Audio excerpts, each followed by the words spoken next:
Hello everyone, today I'm going to be watching Life is Strange Explained by Internet Historian's Storymode channel. Let's check it out. This is probably one of my favorite games of all time. Life is Strange 1 and 2 were actually really good. I haven't played True Colors yet, but I will at some point. Let's go, 3, 2, 1, go. One take, so busy I'm not even in it. Oh god, wait. Where's Jeff Bezos and... That's Microsoft CEO, right? What was his name? I fucking forgot. Life is strange. Max Caulfield wakes up in the middle of a storm. She makes her way towards the lighthouse and witnesses an enormous tornado tearing up her hometown of Arcadia Bay. Yep. Holy shit. Just as the lighthouse falls on Max, she wakes up in her photography class at Blackwell Academy. Her class is taught by the world-renowned photographer the music in Mark this game is so good. who chastises Max for not submitting a photograph for the Everyday Heroes photography Mr. competition. Jefferson really expects me to enter. Max rushes to the restroom to compose herself, I gotta pee, and sees a butterfly land on a trash can and snaps a quick pic of it. What else are you taking quick pics of there? Sometimes I butterfly. just like to sit in the bathroom and wait and see who comes in. Suddenly, God. Nathan Prescott runs into the restroom. Max hides behind the bathroom stalls as another girl with blue hair enters and proceeds to Chloe, blackmail no. Nathan. Things get a bit spicy. What the fuck? What the fuck? That is so creepy. And Nathan pulls a gun on the blue-haired girl. Well, who you're messing around with? Where'd you get that? What are you Just shut up and kiss me. The two struggle, but the blue-haired girl is accidentally That's so shot. fucked up. Max Oh my reaches out to the God. girl and suddenly finds herself back Whoa. in her photography class. What the fuck? Through experimentation, Max realizes she has the ability to rewind time a short amount. She also can freeze time and travel back in time through the use of pictures. And basically, she can Yes. do whatever the plot wants her to do at any point. Back to the bathroom we Basically, yeah. That's a bit of a... I mean, it makes sense though. go. In order to save the blue-haired girl. She does it. Yay. Yay. Max exits the school and greets her friend Warren. Warren, no. That brings so many fucked up memories. Warren's a cool dude. Warren's an amazing dude. But I assume Max is... It depends. I mean, your choices. Max's sexual orientation. Turning his USB. Thanks for the porn. Nathan storms over to Max and Max threatens is her very before polite. throwing her in front of a car. my The car God. stops just in time, and the blue-haired girl... Oh my god, that's so weird. The way he does it. USB. Thanks for the porn. Nathan storms over to Max and threatens her before throwing her in front of the car. The car stops just in time, and the blue-haired girl is behind the wheel. Max? Recognizes the blue-haired girl as her childhood friend Chloe and hops in the car to escape Nathan as Warren gets his ass fucking handed to him. Oh no. Max and Chloe reconnect and swing on by Chloe's home. Looking through some pictures, Max recognizes a girl named Rachel Amber, who has been missing for around 6 Oh my god, these are so many different people talking. I love it. This dude has a British accent. months. Chloe explains that she and Rachel were best friends, and she's Best desperate friends. to find her. Max They're shows lovers. Chloe the picture of the butterfly, but Chloe's not very honest, and she steals it and puts it in her pocket. I'm gonna save this for later. That's totally not a foreshadowing in the plot. And then Chloe's stepfather David comes in and is head of security at the Blackwell True, the best character in the whole game. Even in the second game, he was the best character. Spoilers. Academy. You been token up again in here? Oh yeah, guns, weed. You were tripping balls. Is shit good? The girls head to an old spot they used to hang out when they were kids. Isn't this awesome sauce? And Max recognizes it as the lighthouse from... Oh yeah, Okay, let me guns, look at weed. that again. You were tripping balls. Is shit... That's a really nice joint, to be fair. That's a nice joint. Whoever rolled that, I love him. I can't roll for shit. It takes a lot of time for me to roll a decent amount, like decent thin one, you know? The girls head to an old spot they used to hang out when they were kids. Isn't this awesome sauce? And Max recognizes it as the lighthouse from her vision. Oh. Chloe sits on a bench outside the lighthouse and decides now's a good time to do some exposition dumping. Chloe reveals the truth about Nathan. He drugged her and kidnapped her, but she managed to escape and is now blackmailing him in order to pay off her debts. I feel like you should just go to the cops at that point, but I can get some money out of it. Max decides it's time to black out and has another vision of the tornado hitting Arcadia Bay. It's revealed Okay, the ending of that first episode still gives me chills because it was so like surreal and like magical and mystical, you the know? tornado will hit the town in The 4 music, too. days. It's only 4 days away. Chloe Yep. pulls her out of it, and Max explains her vision and the time-tripping powers. Oh man, this sucks. Snowflakes? Suddenly, it starts snowing, despite the weather being quite warm. Something's up. Next morning, Max swings by the diner, which is run by Chloe's mum.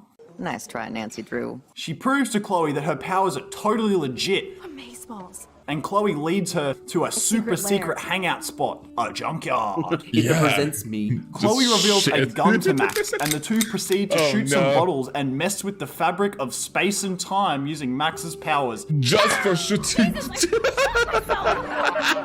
This is what I wanted in one reality so you could actually accept that fact and just go to the hospital. Like, you know, just for Chloe. Everyone would have been way safer with Chloe locked you up. shouldn't play with the powers of space For and like, you know, for like a week, just in case. time because Max Because overexerts Jesus herself Christ, and it's so collapses and dangerous. has another vision of the coming storm.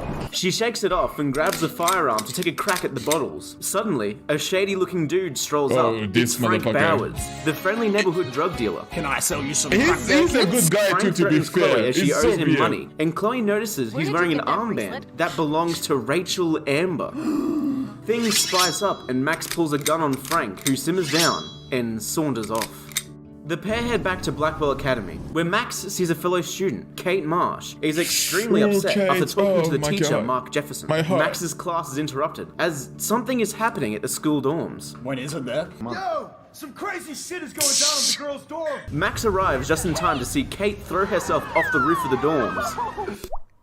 Using her powers, Max is somehow able to reverse and freeze time. The plot requires I freeze time, I better do it. She makes her way up to Kate and convinces her to step down off the roof. Although you can also fuck it up and watch her swan dive into the pavement if Yeah. you choose.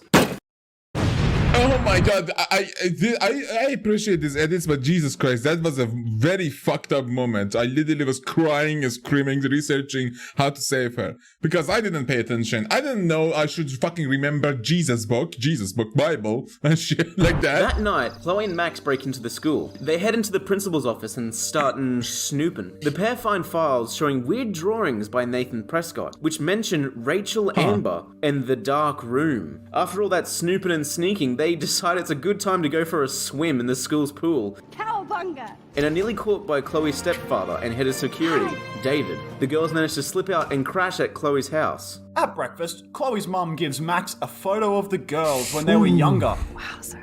and discusses William, Chloe's father. At least 9 inches. Also, for some reason, all the birds are dying outside. Yeah. Ominous. Chloe makes a scene, which allows Max to do some more snooping on David's computer. Max the hacker strikes again. Turns out Rachel Amber and drug dealer Frank were pretty close, so the girls decide to pay his motorhome a visit. We have to be casual ninjas here. They bust in and find more evidence of Rachel and Frank's relationship, as well as a logbook of all his deals. That seems like the #1 way to get caught. Max heads back to her dorm and whips out the photo of herself and Chloe as kids. She hears noises coming from the picture, and by focusing on it, is sent back in time to when it was taken. That fucking Turns photo, out that's the day the picture was crazy. taken was the same day Chloe's father, William, was killed in a car accident. Max hides William's keys and convinces him to take the bus, saving his life and altering the future. How many films have we had where altering the past is bad? It isn't always bad. It is not bad. As long as you're not too greedy, it's not bad. Have you seen Back to the Future? Max returns to her present time and is surrounded by a new group of friends. Hello? Are you even listening? That was so Maxine? creepy. Concerned for Chloe, Oof. Max Oh heads my to her God. house This and is moment greeted is by so good. William, who calls Chloe over. Chloe rolls up to Max in a wheelchair, having been paralyzed from the neck down. Told you that I'm messing about with to the cry. past was gonna backfire. Yeah, but look at these sweet I'm wheels sorry. I got. They're chrome. They still spin when I stop. Turns out the alternate reality Max made by saving William resulted in Chloe being in a car crash. See, this is why we can't have nice things. Max also Not a car crash. Chloe literally drove her own car into a crash because William survived and bought her a car for her birthday. That's so insane to discovers think that about. Chloe's family is drowning in medical bills, Buy a Yeah. few mansions for what it all costs. and Chloe's condition is worsening. Oh, she's becoming more crippled by the day. Chloe knows this and asks Max to give her a lethal dosage of morphine, determined to go out on her own terms. All you have to do is crank up the IV to 11. Jump off the roof like the other one. Roll off the roof and hit the barrier. After murdering her best friend, Max stares at the photo of herself and Chloe when they were young and is whisked back in time to that day again. This time she lets William drive, which returns everything back to the way it was 4 hours ago and has no impact on any future events in the game whatsoever. Now you suddenly want to kiss me? Chloe and Max head back to Blackwell Academy and break into Nathan's room. They dig around a bit and find Nathan's phone. I think they're just joking. Nathan stumbles upon them breaking into his room and stealing his stuff, but Warren headbutts him, and somehow Nathan is the bad guy in this situation. The dynamic duo head back to Frank's RV on the beach, where there okay, he's not the bad guy in that scene alone. He's the bad guy from the whole shit that he's making us go through. That's basically slightly more than putting it, average. you know? Dead whales washed up on Oh, shore. Jesus There's Christ. more than average. There's at least one every day, right? I reckon you just give it Way the old less, way dynamite less. treatment. The locals love that. Ooh, fireworks. They steal his Jesus client book Christ. in order to decode his logbook. With all this evidence in hand, the girls use Nathan's phones, David files, and Frank's logbook to piece together the location of the suspicious farm that Nathan has been visiting. At the farmhouse, it's time for some more snooping. They discover a staircase that leads into a basement this one. under the barn. In the basement, they find the dark room Nathan mentioned. It's a photography studio that seems to be in good shape, with tons of high-end equipment. So Mans has a hobby? I don't think that was a crime. Inside a cabinet are a bunch of red binders be, labeled eventually. after girls at Blackwell Academy. That is a bit creepy. Yeah. I only keep males on my shelf. Chloe and Max look through one labeled Kate and another labeled Rachel. It's the so binders fucking contain creepy. pictures of the girls tied up, drugged, and in provocative positions. This is why you shouldn't do drugs, kids. One picture True. in particular stands out to Chloe. It shows a rather dead-looking Rachel in the junkyard. The girls run back to the junkyard and find the spot and start digging. They don't get far before they discover Rachel's corpse. Chloe breaks down as Max comforts her. Back at the One of the most, like, heartbreaking moments of the series. It's not serious, like the game for sure. I'm already tearing up a bit thinking about that moment. It was so much. school, the cool kids are holding an end-of-the-world party as Vortex two co-op. moons hang ominously in the sky. Chloe and Max crash the party, Why do you have to make them googly eyes? looking for Nathan. I just vaped some dang OG buds. I can barely see you. They suspect he is the one behind it all, and think he's going to try and kidnap another girl at the party, Victoria. At the party, the girls bump into a very drunk Warren, who takes a picture with Max. The pair find Victoria, but she tells them that Nathan isn't at the party. On stage, their teacher, Mark Jefferson, crowns Victoria as the winner of the Everyday Heroes Photography Contest. Of course. Victoria! You deserve this award so much! Yay! What a bitch. The girls leave the party, but on the way out, Chloe receives a text from Nathan saying that after he's done, there will be no evidence of Rachel. Did the two girls take the binders with them? How did they not talk to the police yet? We found a secret bunker with a bunch of provocative pictures of girls who obviously been drugged, and Yeah, that's so true. Like the fact that they didn't contact police after, like, this much hard evidence is a dead just woman. Stupid. Why are they not going to the police? Rushing just back to the stupid. junkyard, Rachel's body is still intact. Suddenly, a mysterious figure injects a syringe into Max's neck, knocking her out. As Max falls unconscious, she sees Chloe get shot and turns around to find the mysterious Into figure head. is none other than her teacher, Mark Jefferson.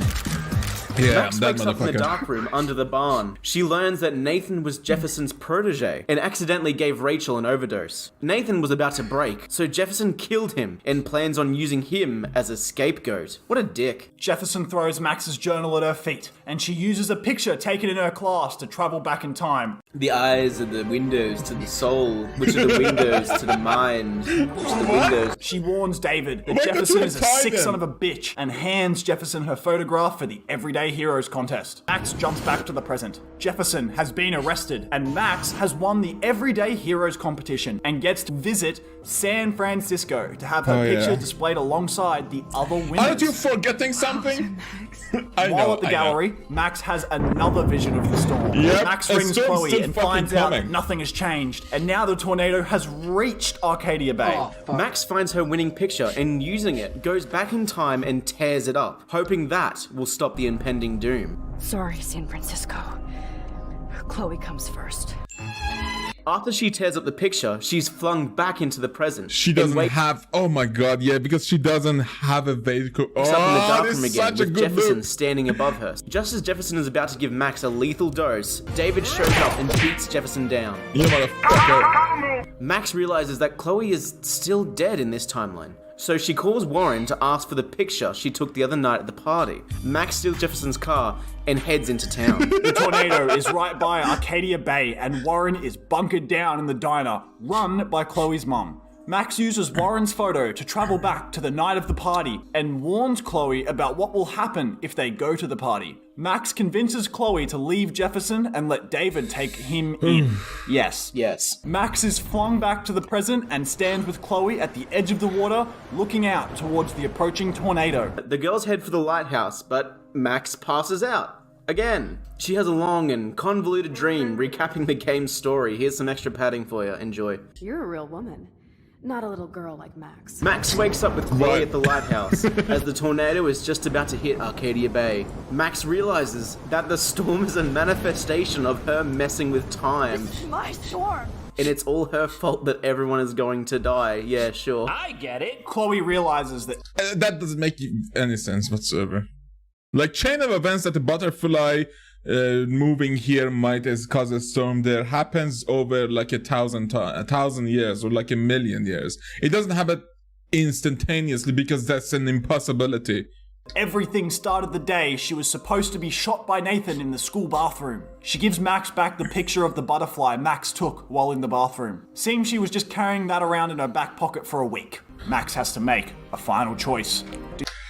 This choice, guys. I don't know what you picked, but I picked Chloe every time because I seriously cannot.